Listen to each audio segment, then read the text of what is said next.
Tout d'abord, ce communiqué du ministère de la Justice, communiqué relatif à l'extradition de Paul-Henri Sandaogo Damiba. À la suite de la dénonciation faite le 5 janvier 2026 au parquet près le tribunal de grande instance Ouaga 1, faisant état de l'implication d'un certain nombre de personnes civiles et militaires, dont le nommé Paul-Henri Sandaogo Damiba, dans l'accomplissement d'actes préparatoires d'une atteinte à la sûreté et à la sécurité de l'État, de détournement de deniers publics, d'incitation à la commission d'infraction, de blanchiment de capitaux. Le procureur du Faso a requis du juge d'instruction d'ouvrir une information judiciaire, de décerner mandat d'arrêt international contre Paul-Henri Sandaogo Damiba, de recourir à la coopération pénale internationale avec la République du Togo en vue d'obtenir l'extradition du surnommé vers le Burkina Faso. Le 6 janvier 2026, le juge d'instruction a effectivement ouvert une information judiciaire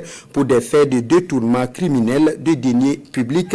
d'enrichissement illicite criminel, de corruption, d'incitation à la commission de délits et crimes, de recel aggravé et de blanchiment de capitaux. Ces faits sont prévus et punis par les articles aggravés et du 131-8, 331-1, 332-2, 332-17, 332-24, 614-1, 614-3 du Code pénal burkinabé et les articles 9, 174, 184 à 187, 196 à 199 et 202 de la loi numéro 046-2024/ALT du 30 décembre 2024 relative à la lutte contre le blanchiment de capitaux,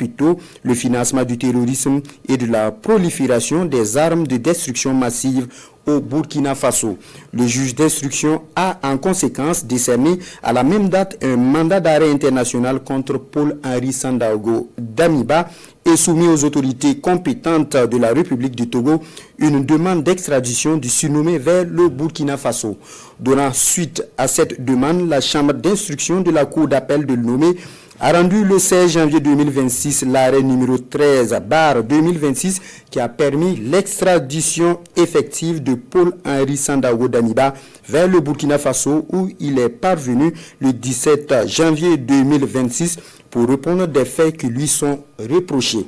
C'est le lieu de traduire au nom du gouvernement du Burkina Faso toute notre reconnaissance aux autorités de la République sœur du Togo pour cette parfaite coopération judiciaire qui illustre les bonnes relations entre nos deux États. Fait à Ouagadougou le 20 janvier 2026, signé le ministre de la Justice, Maître Edasso Rodrigue Bayala.